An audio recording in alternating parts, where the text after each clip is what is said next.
Hi there. Welcome to another presentation of the Globe Sound Healing Conference. Now we have Stuart Reid. Hi, John. Hi, David. It's really great to be with you again. Thank you Welcome, so much welcome. for inviting me. It's so nice to speak with you. I get so inspired every time we talk. So, John is an acoustic physics scientist, a man on a mission to educate and inspire the world in the field of cymatics, the study of visible sound. His cymoscope invention has changed our perception of sound forever. Seeing sound allows us to understand the omnipresent aspect of our world and universe fuller and deeper. His cymatics research is helping to elevate this important new field in the scientific area, including the effects of music on the longevity of red blood cells, to be published later this year, and on cymatically differentiating between the sounds emitted by healthy cells and cancer cells, published in the Water Journal. In 2021, he was invited to write a chapter on sound therapy and music medicine for a new medical textbook, which was published in 2022 in English, Russian, and Slovak. A free e-copy is available via the breaking news section of his website, and you can find the link in the conference website and on his site, I assume. Now, welcome, welcome. Thank you So, so much, David. so what have you been up to lately? Uh, oh my God, should I even ask? Oh, Well, you can see some of what I've been up to. In fact, I'm up to right now, right behind me. I just moved to one side a little bit. You can see several items of equipment on the bench here. And this is a red blood cell counter here. Behind me, we've got an incubator with a small speaker in it. This here is an oxygen meter, so we can actually now measure dissolved oxygen in blood. And then we've got other items of equipment there. But the study that I'm involved with right now is for, well, allegedly the largest distributor of music in the world. Should be renamed, should not be named right now. But anyway, they're a very large company, and they have commissioned a series of experiments relating to their labels, their music artists, and so what I'm literally doing, I have been doing today, and I have been for the last couple of weeks, is working with their music and with whole human blood. And this new instrument that I just mentioned there, the oxygen meter, is coming in extremely handy, because now you might remember that a couple of years ago, or 3 years ago now, when we did the first experiments with Professor Sungchul Ji of Rutgers University, he came here, we worked together to develop or to design the protocol for this series of experiments. And then we conducted some together. And we found, well, straight away, an amazing result in data sets. We were seeing quite significant increases in the viability of red blood cells. That's all we were working with at the time, not white blood cells. And, like 15%, 20% increase just within 20 minutes of immersing whole human blood in music. And also, one of the really odd and counterintuitive aspects of that, you might recall, is that classical music proved to be, well, the poorest in terms of these return figures, these percentage viability figures. I mean, they weren't really very low, maybe 10% or something like that, but still, all pop music was outshining classical music significantly.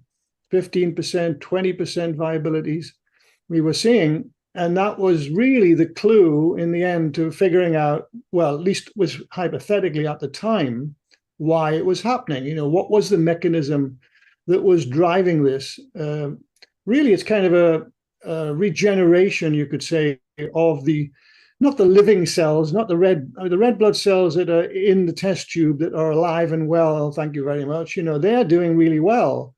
And obviously, we can't bring dead cells back to life. And there's always a lot of dead cells in any test tube of blood that we receive from the blood bank. But what we can do with music, it seems, as we've now found out, through this research, is to regenerate old red blood cells, and classed as medically old. This means that the outer membranes are starting to break up. They're starting to lose their integrity. And it turned out that within 20 minutes of immersing the blood in music, that repair process began in earnest.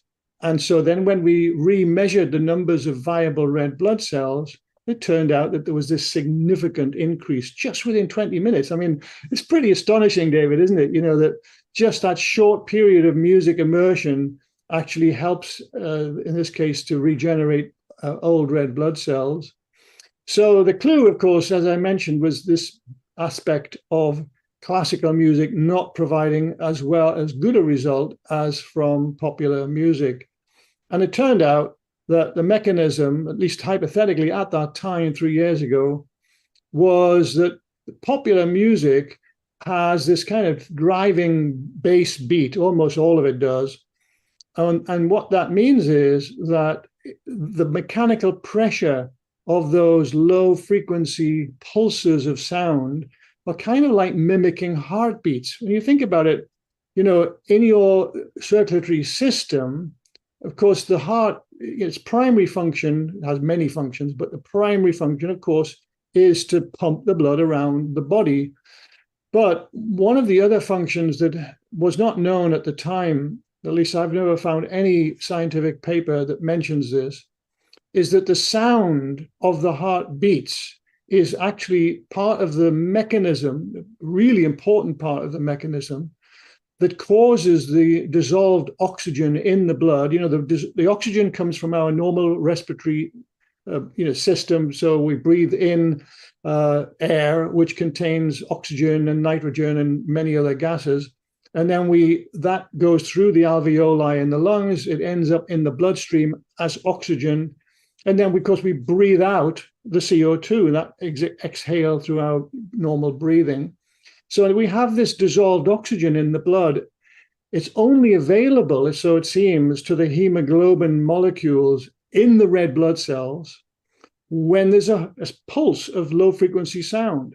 And this pulse literally comes from the sound of our heart, right? So every time there's a heartbeat, that is a pulse of, it's not only pumping the blood, it's also a pulse of low frequency sound.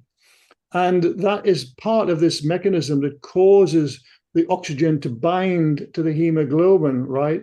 So obviously that was a hypothesis at the time 3 years ago. Later than that, another year and a half went by, and then we actually rented one of these oxygen meters to test the hypothesis. And sure enough, it turned out that there was a significant increase in oxygen literally measured in the blood when it was immersed in music and musical environment. So that was the proof. Now we have our own oxygen meter. It's not rented anymore, So now we can do any number of things. And every time what we're finding is exactly what I've just said, that there's an increase in oxygen in the blood when it's immersed in music, particularly in music that has a really good bass register, which most popular music does have. Some classical music obviously does as well. If you think about the 1812 overture or, some other piece that has a good low frequency content. But anyway, most popular music certainly does. And so this is what we're finding, that it really does regenerate old red blood cells. And then I went on, this is about over a year ago now, to do a series of experiments with white blood cells.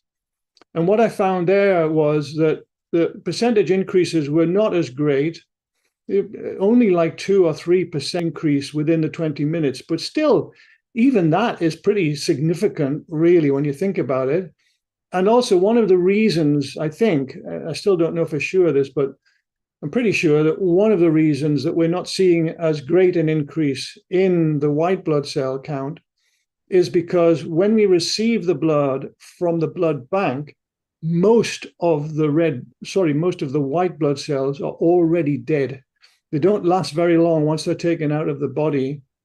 So you have, for example, macrophages they stay alive for quite a long time after taken out of the body. But a lot of other types, like neutrophils, for example, they will die within a day or two. And so unless we get to work with the blood very quickly as soon as it's received, we're not really seeing most of the white blood cells. So I think that's one of the reasons. Anyway, the other thing I was going to go on to say about all of this, David, is that I'm sure that many of your followers in this conference will be wondering about not just music, but what about gongs? What about crystal bowls? What about Tibetan bowls and so on? And actually, we were commissioned last year to do a study with exactly those instruments. And we found very similar results, actually, maybe a little bit less, but very similar to the music results. And of course, one of the reasons for that is, again, if you think of gongs, particularly large gongs, they have an amazing low frequency response. They go right down to ELF range, like down to 10, 12 hertz, And so then with some of the larger Tibetan bowls, the same is true, also true of the larger crystal bowls. So, in the study that we did last year, that wasn't our study, actually. We did the work in the lab, but it was actually published by the 4D Institute in Hungary. And it's a really remarkable result. So this is exciting because it's showing the scientific basis upon which all of these traditional instruments work. The didgeridoo, I didn't mention the didge, but similar effect with the didge. All of these traditional instruments, and of course, crystal bowls are relatively new on the scene, but still, all of these alternative, let's call them, ways to support the body with sound from a therapeutic point of view, they're all providing this result with the red blood cells and now with the white blood cells. So this is providing a really excellent scientific foundation for the biological mechanisms that underpin what we've known for a long time. We've all known it through experience, working with sound and people with all forms of malady. But that's great. We always knew that it was a powerful sound, and sound frequencies and music were powerful modalities, therapeutic modalities. But now to know the actual mechanism, this allows us, David, I think, to ultimately to step into mainstream medicine with these ideas, with this research, a kind of form bridge into mainstream. So I've got a lot of thoughts about this because, I wrote the #1 selling books in the world in audio recording and audio producing. So I've mapped out. Yeah, we've sold over 100,000 copies of The Art of Mixing, right? Wow. And I've been teaching audio recording for 30 years. So I've got a really good idea of what music does as much as anybody on the planet here. And there's so many different parameters. I map out 13 different parameters in my book that we talk about, and you can actually refine in a production. So it's interesting. My first thought is what's really important is how to maximize the music for a person, right? Because it's cool that we know it works, and that's good. I mean, it's always good to get a little proof to bring in the mainstream and so that they can actually believe it all works, right?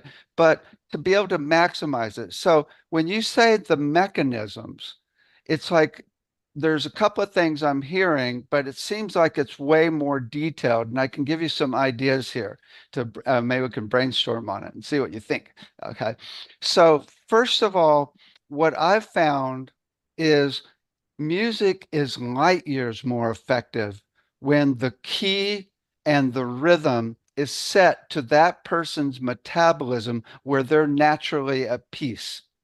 And it's well known that peace makes all the organs go into alignment. It creates a better immune system. I mean, peace is really, really proven to really help scientifically. Jeffrey Thompson's done a lot of research in this area, right? So, so first of all, tuning the music to that person, but then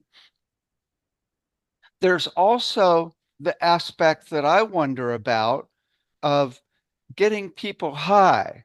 I mean, you know, there's certain music, especially in the field of sound healing these days, that is kind of off the charts. Where I mean, even what's your friend that you actually had do the research with? I'm forgetting his Professor name. G. I'm sorry. Professor G. No, the Professor. musician. The musician. Oh, Anders Holt. Yeah, Anders. Yeah, I mean, and you listen to Anders and his girlfriend there. Oh my God, right? It's like Wife, crown by the way, open. wife David. Yeah, heart Continue this. open. They Right. got So, you know, so it's interesting that, you know, but what I really have learned is the whole system is based on smooth flow. Smooth flow without blockages is the definition of health, right? Whether it's physically in the body, if you don't have smooth flow through your nervous system, you're going to be shaky. If you don't have smooth flow through the circulatory system, you could have a heart attack. Smooth flow through the digestive system is really important. Smooth flow through the meridians is the whole deal, right? It's all about smooth flow without blockages. So I've learned to create music and that has a smooth transition that builds up and then breaks down very smoothly instead of big jumps like a lot of pop and a lot of you know, dance music even. And then the whole system goes with it. Also, to have music that is tuned to the person's breath, which is going to be an octave of the brain and the heart when you're in the zone. But there's multiple zones. There's peace, there's heart coherence when you're running love, and there's oneness. I mean, Jeffrey Martin can show when you're in unity consciousness by the EEG map now. And so I think, okay, is it really the consciousness and the energy of the music? Is it the actual rhythm and melodic structure? Maybe it's even the chord progression. I mean, to really start breaking it down, because what we're looking at is really, instead of listening to music, what is the music through the 11 systems in the body? What is the actual musical flow where you can actually measure the nodes within each of the 11 system and get the rhythm from EKG and EEG, and then have the actual song that would trigger that flow in you, in each of the 11 system, 11 different songs, because that's where, you know, here's one clue to it. In a meridian, if you think of an acupuncture point as a frequency, which it can be measured, then when energy flows through a meridian, it's playing a melodic progression, right? Da, ba, da, ba, da. That melodic progression has very specific musical intervals in it. So the body has this natural musical interval progression, I believe, that it does in different systems. And to be able to really tune in to that natural musical flow that is God set up in us, and then do music for that. Oh my God! Then I think we're gonna have to get new blood measuring devices. You see, David, I would classify pretty much everything that you've just shared there as referring to homeostasis in the body. You know, I mean, we've all heard this lovely metaphor for many, many years about the body going out of tune like an orchestra. You know, one player is playing off key and it knocks the whole orchestra out of tune, basically. And so we have to bring that orchestra back into tune. You know, it's a lovely metaphor, but it doesn't really tell us, you know, what are the mechanisms that underpin this bringing the body back into tune. And so anyway, homeostasis, you know, the balance in the body is achieved by many different ways, not just, there's no one way, there's many different mechanisms involved. And your concepts that you've just been sharing there about flow, obviously part of that. In fact, this study that I'm involved with right now with this large music distributor has actually asked me specifically to look at different beats per minute in the music. So, which could definitely relate to exactly what you're saying here in terms of rhythms. So some particular beats per minute might have more effect on one person's physiology than another, because their physiology just is attuned to these different rhythms. I So, was doing a class on binaural beats, and I'm playing the binaural beats, whoa, whoa, whoa, whoa, whoa, whoa. And this one woman in class, she started bawling. She said, I can't stand this. It's making me crazy. She was very fragile, right? And so we had the entire class who had practiced tuned into her and found her note, and 70% came up with the note of A. And I octavized that down and set the rhythm of the binaural beats to A. And she goes, cool, and was fine the rest of the class.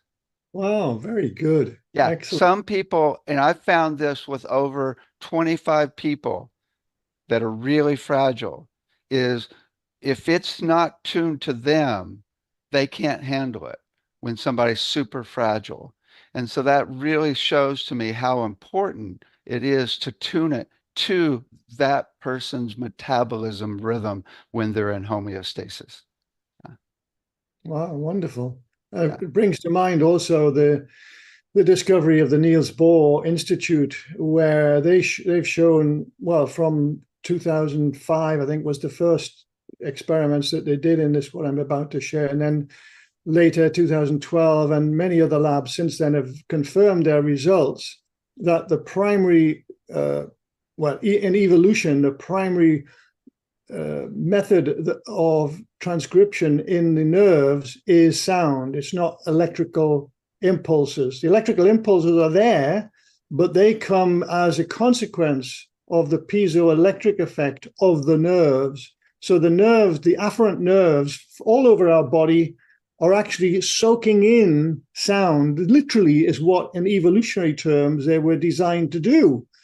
And this is once you get your head around this and realize that your whole body is, in a sense, an ear, right? Not in the sense that those impulses go into a part of the brain where you can hear the sounds, because, if you're a profoundly deaf person, doesn't mean that you can literally hear, because of all of the nociceptors all over your body that are sucking in the sound from the environment, and that allowing it to flow into the core of your being. So a profoundly deaf person still can't hear.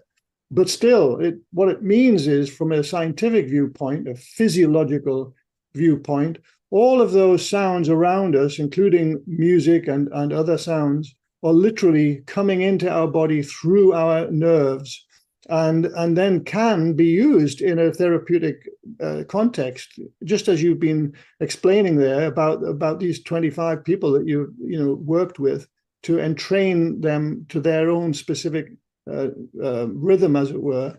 Yeah. So yeah, this is a really fascinating area that we need to progress in the future. Yeah, it's interesting because I think a lot of people don't realize the complexity of sound and music.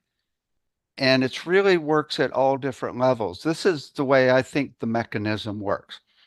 Uh, and that is, it's all about peace.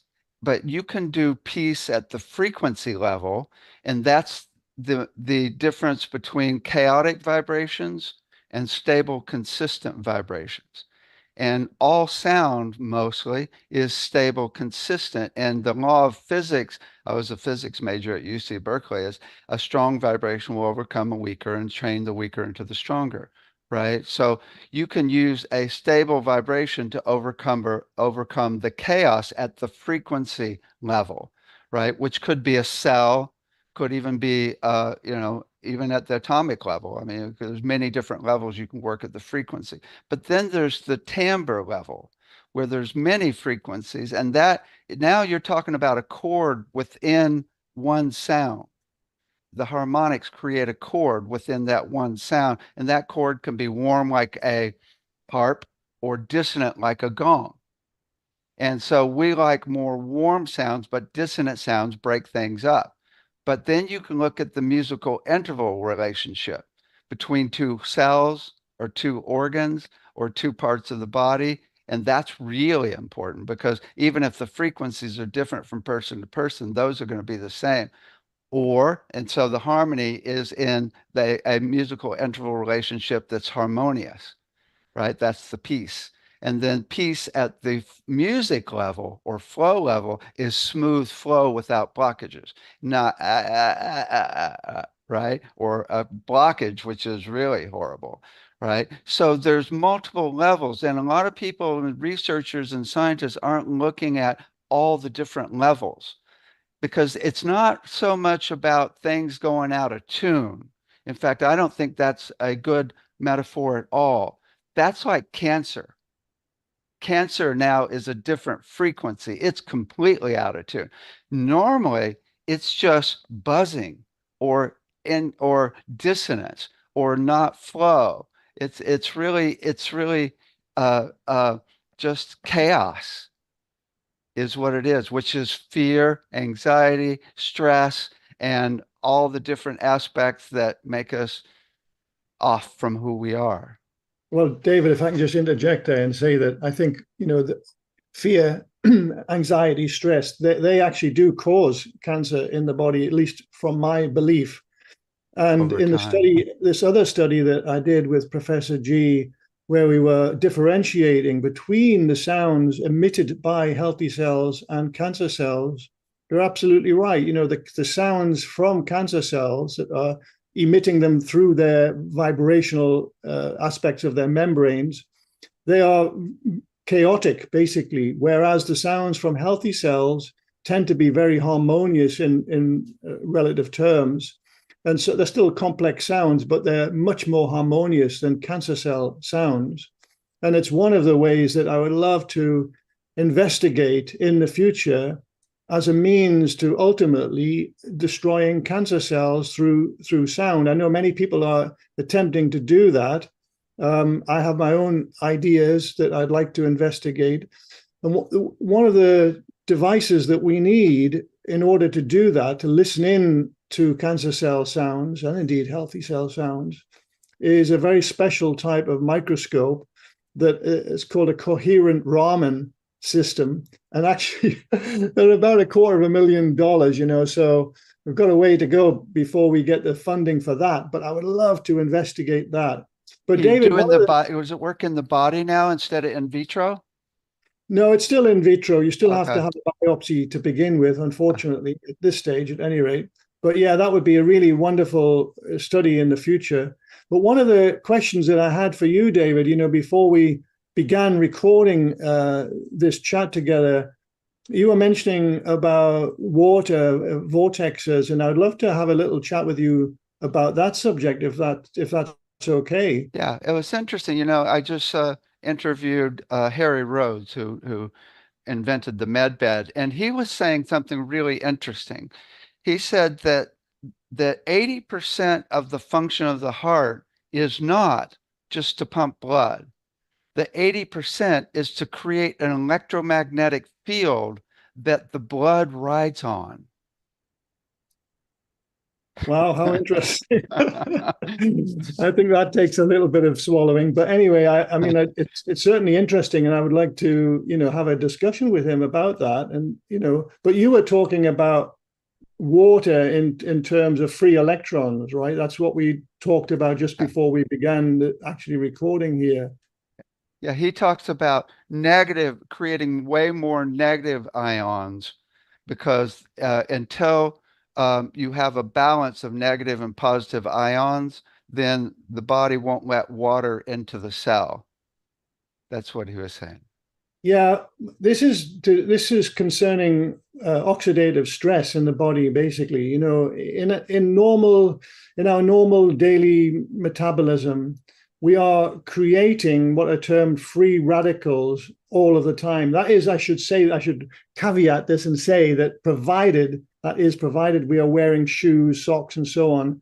If we're standing bare feet on the ground, there is not going to be any way that free radicals can be created in the body. So a free radical is basically an atom or a molecule that's been stripped of one or more of its electrons. So now it becomes positive. It's called a positive ion, and it can do damage in the body, literally tissue damage, and can lead ultimately, according to the scientific papers on this subject, can lead ultimately to cancer if it's not brought back into balance.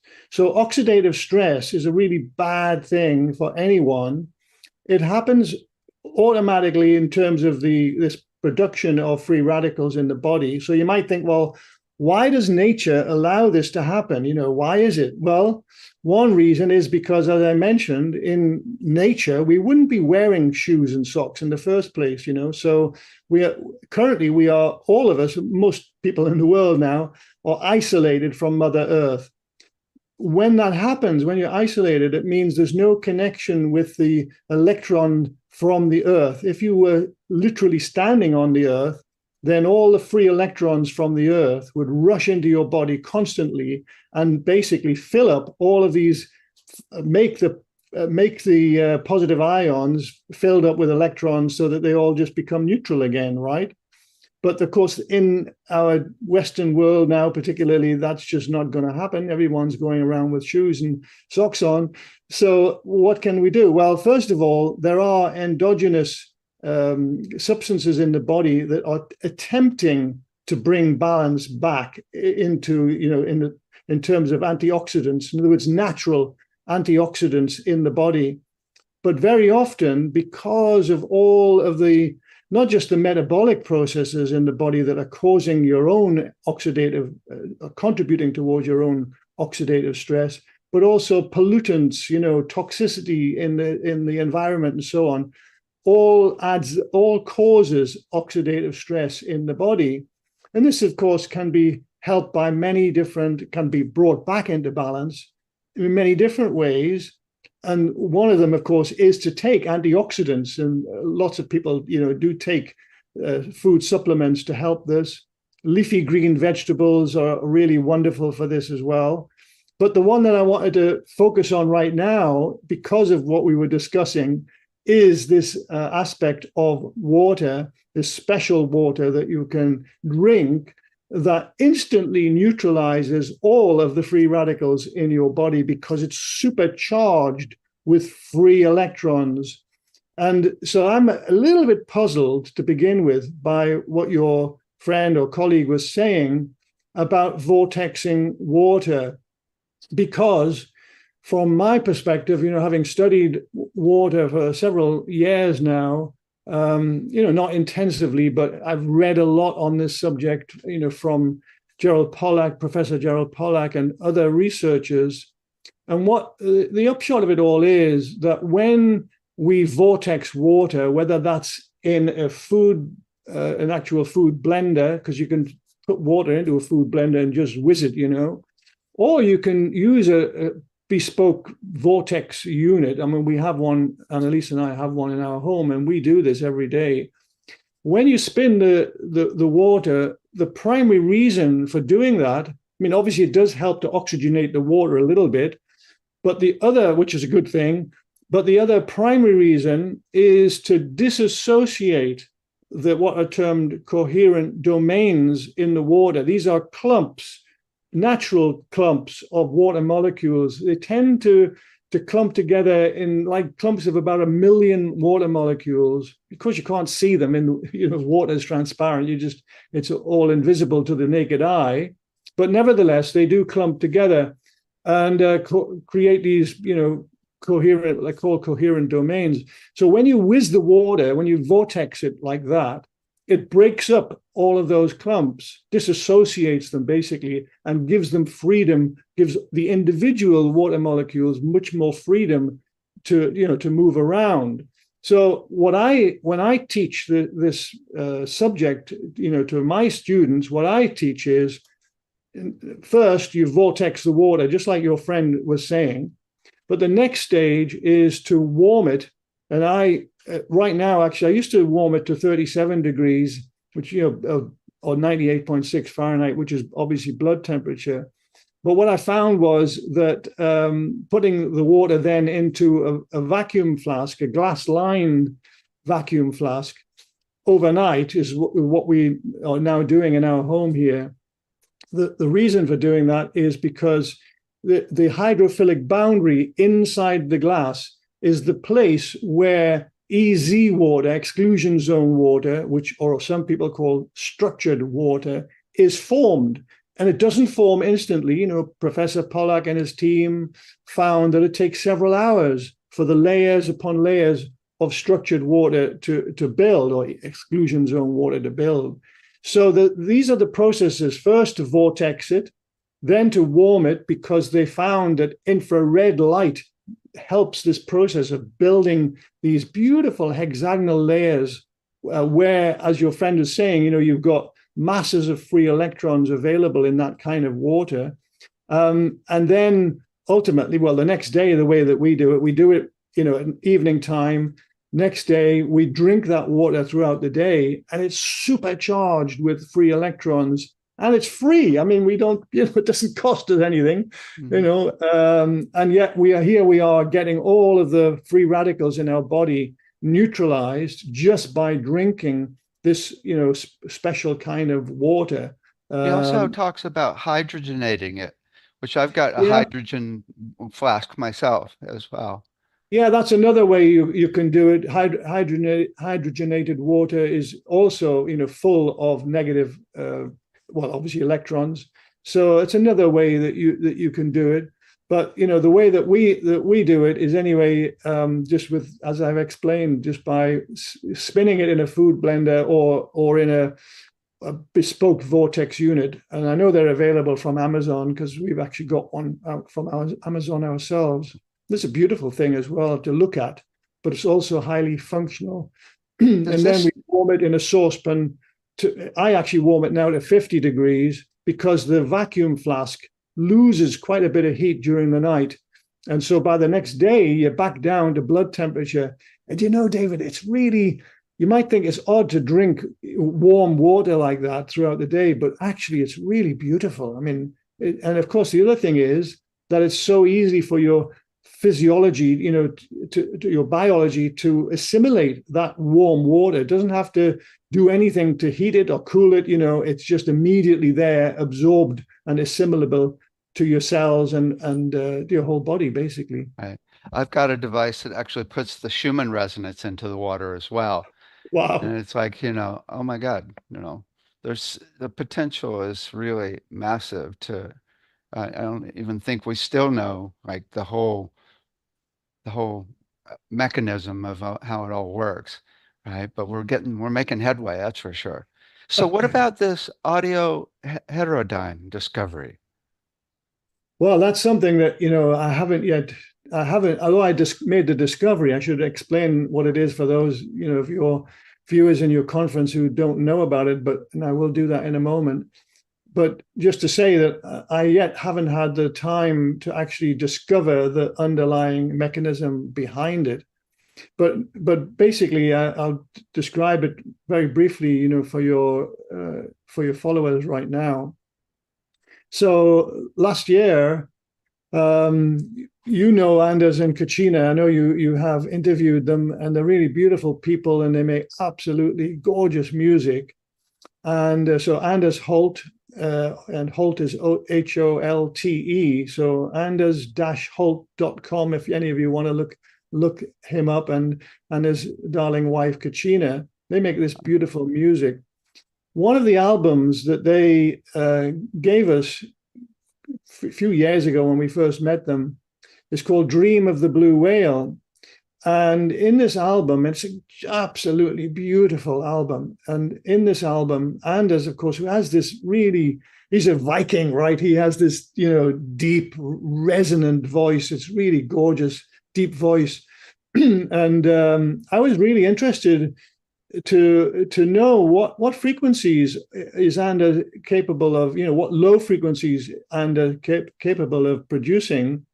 particularly because the research has showing that stimulating the vagus nerve through the tragus of the ears is wonderful for reduction of chronic inflammation, chronic pain. It even helps with cancer prognosis, significantly with cancer prognosis. Those people who stimulate their vagus nerve, through the tragus of their ears with very low frequencies. So I was really interested to know about, what frequencies is Anders producing.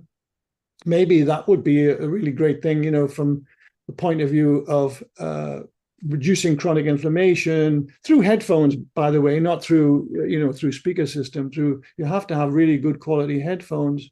But anyway, so when I put Anders Kachina's Dream of the Blue Whale into the lab spectrum analyzer, boy, did I get a big surprise.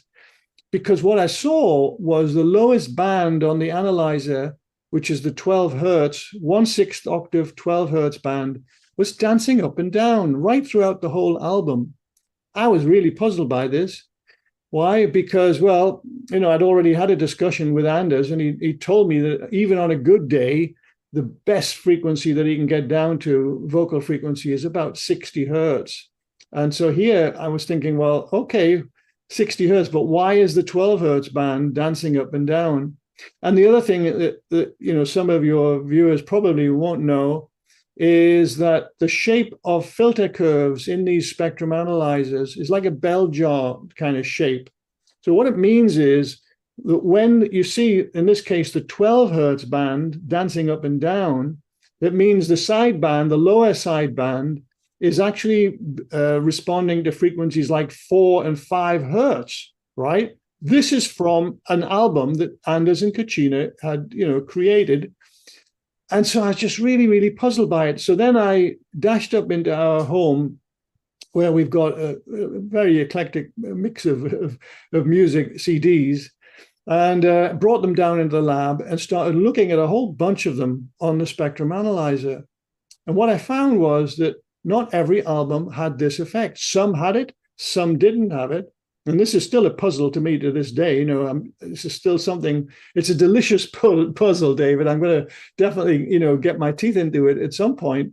But anyway, it is a puzzle. But what I did figure out was that the reason for these very, very low frequencies, which, by the way, are ideal, optimal for stimulating the vagus nerve, and therefore with all the associated benefits that come with that. So what I figured out was that this is what's termed in electronics heterodyning, D-Y-N-I-G-N. So what this concerns is, as you well know, the mixing of frequencies. So when you mix frequencies together, usually we're talking about heterodyning in electromagnetic terms, in other words, radio frequencies, for example. When you mix them together, you create new frequencies. Some are higher, some are lower than the original frequency. And this is a tool that's used in electronics design. It's, an effect of nature. Is it the same as binaural beats, creating that? No, it's completely different to binaural beats. But, I can see why you would have asked that.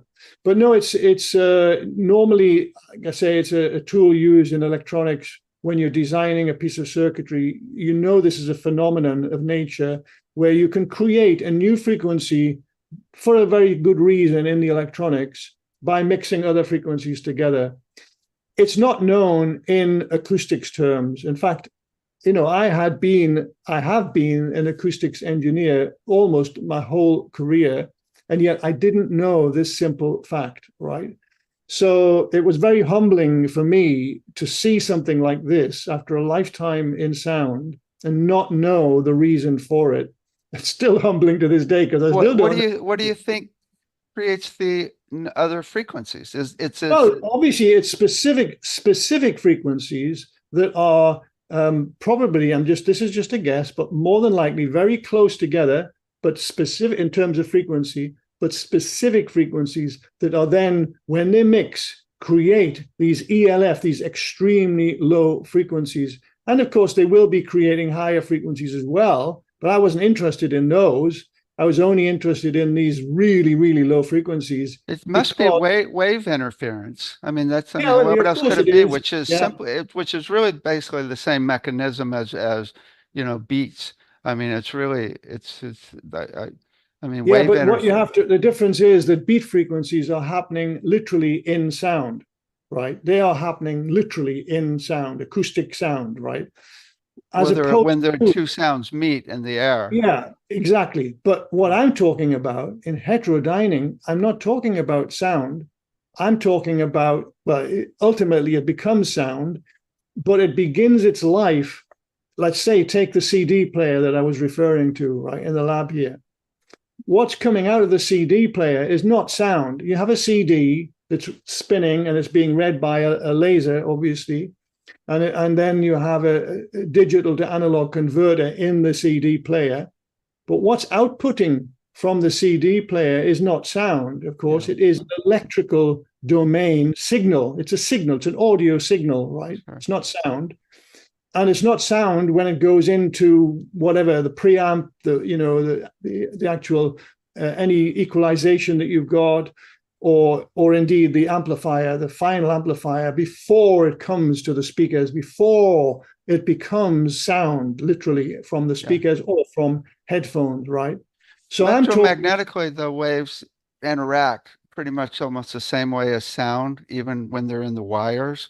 I mean, they Yeah, but will act, phase cancellation still happens well, in wires. Yeah. perhaps, but it's still a bit of a mystery, Dave. Well, it is a big mystery actually to me. So it's happening in the electrical domain. So when I had subsequently had the discussion with Anders and Kachina about this, they were, flabbergasted basically. And so I had to say to them, look, guys, your CD, like the Dream of the Blue Whale, which is so beautiful, it does not contain these ELF frequencies. It doesn't have like 12 hertz or 4 hertz literally in the CD itself. These are only created in real time, right? So not on the CD. And anyway, it's a really delicious mystery that I will get my teeth into at some point. But the good news is that, I already have a list of albums that I've tested and I'm very happy to share it with you and with, everyone watching. It's not a very long list right now, but it's a list of all the albums that I've tested so far, including, of course, Dream of the Blue Whale. And any of these albums that are on that list that anyone listens to through good quality headphones, and I must stress that, of course, because as you know, there's all sorts of different headphones, and these little earbuds will not cut it. You need actual over the ear headphones that have a frequency response that goes down to 5 hertz. And many good quality headphones do have that, really excellent low frequency response. So anyone watching this, if you want to go out and buy some really good quality headphones, they're not hugely expensive. There are some very expensive headphones, like Sennheiser. You can spend $1,000 on headphones, but the There's ones that I'm recommending are Beyer Dynamic, Beyer Dynamic DT770 Pro. And those headphones do have a frequency response that begins at 5 hertz, goes up to 35,000. So really great on the high end as well. And they're just over $100. They're not hugely expensive. It's interesting. I actually recommend the opposite because I've got so much bass in my music that if you have good bass in the headphones, it's too much because we use the vibroacoustics to vibrate you. Also, one other thing I should let you know, if you had a wood floor in the recording studio where you're recording that, the wood floor could easily be creating that low frequency. Maybe, yeah. See, you're talking about vibroacoustic, and one of the comments that you made early on is, what's the optimal way that we can receive sound? And what I would, from a therapeutic viewpoint, what I would say in answer to that is, yes, by all means, through a vibroacoustic type bed situation or chair, but in addition and simultaneously through headphones, because the fact is that although in the discoveries that I've made with Professor G, when we absorb sound like that directly into our bloodstream or into our body, we're going to create far more oxygen binding. And when we have more oxygen in the body, that powers so many healing mechanisms. But in addition to that, and this is not my research now, but the research of many different labs have shown that when the vagus nerve is optimally stimulated at frequencies like 5 hertz, 10 hertz, nothing higher than about 20 hertz, in that range, say between 5 and 20 hertz, then all of these huge benefits are given. Primary of those is reduction of chronic inflammation or complete abolishment of chronic inflammation in the body. And David, there is no pharmacological substance, no pill that any doctor can give a patient to reverse chronic inflammation in their patient. But researchers have found that simply by stimulating the vagus nerve optimally, then within about 3-4 weeks of this kind of therapy, the cytokines in the bloodstream that have become out of balance and they're fighting with each other, basically, which is what's causing the chronic inflammation, those cytokines are gradually brought back into balance just through this headphone stimulation. So that's how I would, if I had, the means to convince clinicians all over the world how to treat patients in hospital settings. I mean, I'm not talking about in every single case, but in many cases, if patients were given low frequency sound through the bed itself, in addition to these really low frequencies through headphones, by the way, listening to beautiful music, right? I mean, what's wrong with that? I mean, most people love beautiful music. Then it would have such a huge beneficial effect to millions of patients all over the world. I bet bone conduction headphones would even be more effective because they're vibrating the bones on your head. Those are really cool. Perhaps I don't know the answer to that in terms of, I do know that bone conduction headphones tend not to have very low frequency response. I think most of them start at about 20 hertz, don't they? I don't know. I think so. But anyway, I just think that all of that we've been discussing today, so many wonderful ideas that you have and that I have that could be implemented in clinical settings. But I see part of my job, and maybe you do too, is to build a bridge into those settings, into clinical settings, so that more and more doctors are, and I think they are opening up, to these ideas. I mean, I mentioned about music medicine is becoming a new clinical term. It's not used in every hospital, but many hospitals now are talking about using music medicine, which basically means giving patients music without the talk therapy from a music therapist. Music therapists are very valuable in hospitals, but there's never going to be enough music therapists to go around. But So you also mentioned how to wake up cells. Yes, this is the G0 phase of the cell cycle. And again, it comes back to this whole idea of homeostasis in the body, that if the balance in the body is disrupted for many different reasons, it could be toxicity. We have so many pesticides in our food and so on.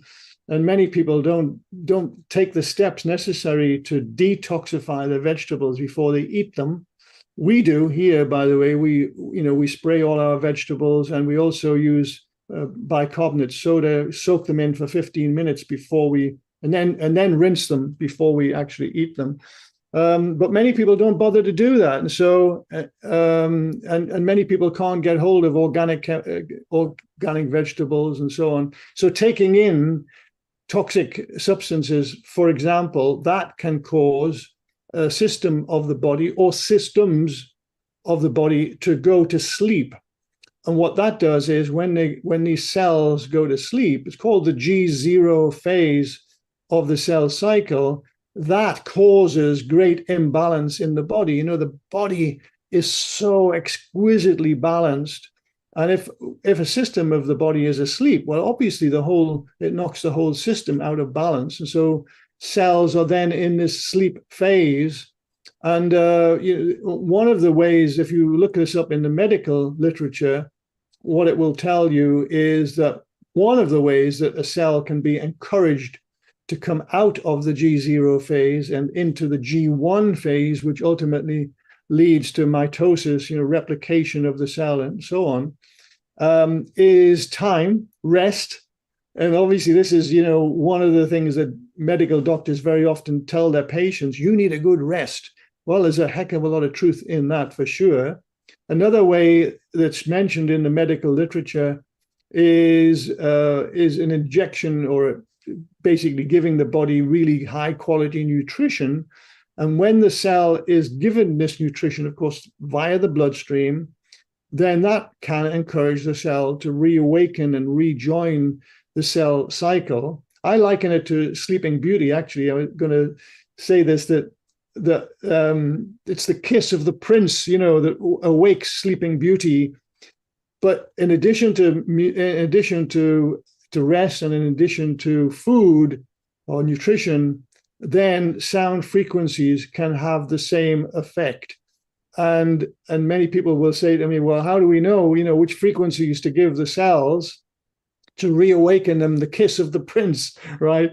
And I would say, well, actually, we don't yet know. In fact, when I eventually obtain this coherent Raman laser system, microscopic system, I will then be able to identify the frequencies of all these different types of cell in the body. Well, but in the meantime, all we need to do, David, is to immerse ourselves in a rich sound field, like from a gong, for example, or from a Tibetan bowl. When we have these gong baths, for example, and we are immersed in this huge range of frequencies. Also the didgeridoo, looking at the dig on a spectrum analyzer, my God, it covers the whole audio spectrum, as does the gong, especially larger gongs. So if we immerse ourselves in thousands of frequencies, then what happens is automatically the cells that are asleep will gradually absorb the frequencies that they need, that are relating to their own song, if you like.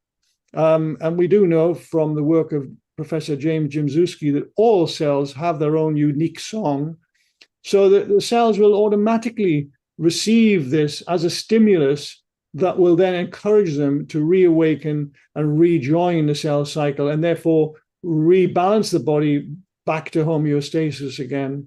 I love it. I often think of, in sound, the most activating sounds are high frequencies, are way more activating than low frequencies, based on the research of Alfred Tomatis. And then also sounds that have dissonant chords in the harmonic structure, which would be gongs and bagpipes and even Tibetan bowls. They are way more activating than the sound of the harp, which is more even harmonic, which creates a beautiful chord within the harmonics. So I would think, oh, just sit next to a big gong and get it going, right? Well, the frequencies for sure. I mean, the cells, the little bit of work that was conducted by Professor James Jimzewski, this was a long time ago now, and he coined this new term, sonocytology, the sound of cells, or the song of the cell. What it did show at that time is that the center frequency for all of these songs of cells in the human body is around about 900 to 1000 hertz, so quite a high frequency.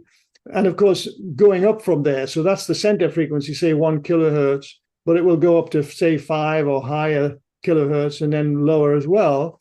But in addition to what you're saying there, David, about the high frequencies are the most activating, let's not forget that the very low frequencies can stimulate the vagus nerve, can reduce chronic inflammation. Let's not forget that the very low frequencies are what is powering this mechanism whereby blood can be super oxygenated just by these low frequencies, that then goes on to power so many of the healing mechanisms in the body. So it's a big ensemble of frequencies. There's a whole other paradigm that all the voice analysis companies talk about, and that is, and Alfred Tomatis as well, that every frequency is a nutrient. So you need a balance of all of them, right? Exactly. And if you've got one missing, you need to get it in, you get the balance, and that's when things flow. It's like vitamin therapy, really.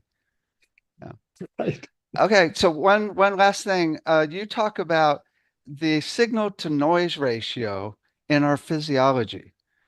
And I would say that's the big problem is all the noise and chaos that's not natural noise like the ocean, right? Or rivers and streams, but it's the chaotic noise and especially electromagnetic. Oh my God, we are just bombarded. Is that kind of what you're talking about when of all the noise in our system, not to mention scattered thoughts and people that are in anxiety around us or No, anger. actually, I wasn't particularly referring to electromagnetic noise, although that is another problem, of course, that we have to deal with, particularly in today's world where we've now got 5G, as well as 4G and other frequency bands to cope with as humans.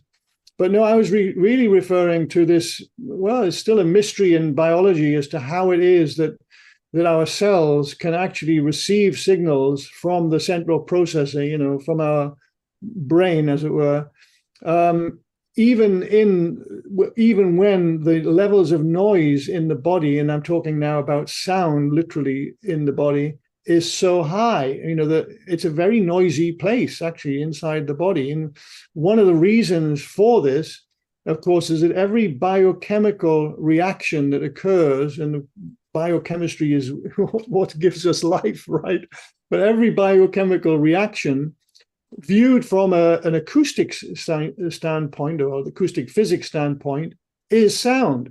So, you're having chemical reactions, biochemical reactions, where atoms and molecules are literally, bouncing against each other in terms of the magnetic shells around them.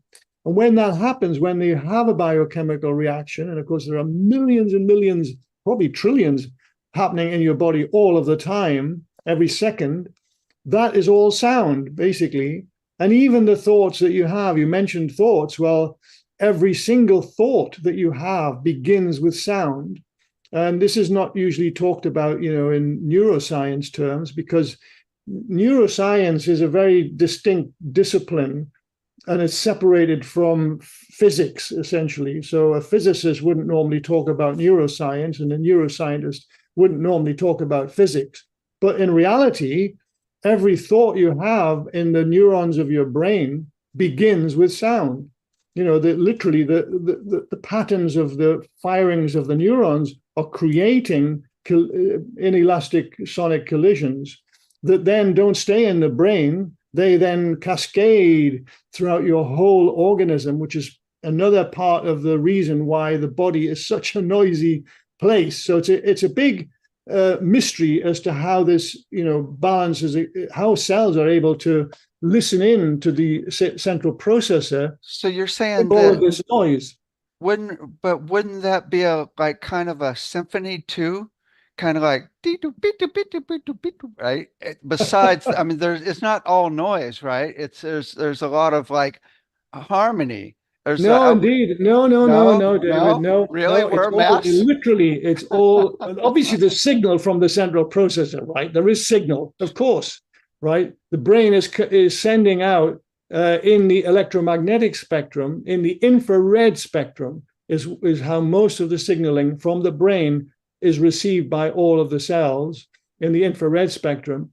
But the sounds that I'm talking about, these that are ricocheting or reverberating, let's say, throughout the whole body, they create infrared light that is noise. It's not just red light, infrared light. It is a type of noise. Why? Because the sound itself is noisy. It's, just chaotic frequencies because of all of these biochemical reactions. So that creates sound that's chaotic. And that in turn creates light because of whenever you have collisions between atoms and molecules, that gives birth to infrared light that in this case is also chaotic, right?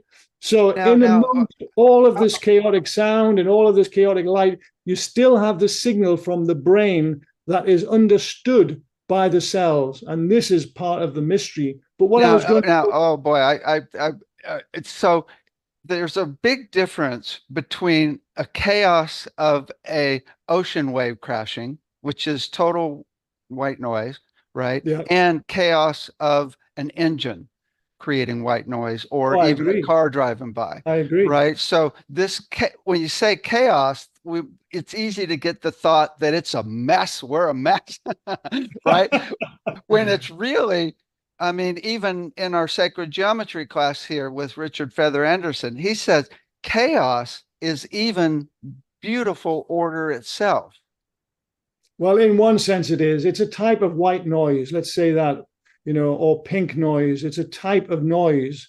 And Mhm. so, some people would call that chaotic. And it But could in be reality, modulated on top too. yeah, in reality, as you know, I mean, the sound of the sea can be so soothing to us, actually, And it's a or a perfect, beautiful waterfall. curve when it Yes, crashes. yes, yes. But what I was going to go on to say, David, is that coming back to that Niels Bohr uh, amazing discovery, from all those years ago, is that the afferent nerve fibers in the body are designed to bring sound into the core of our body.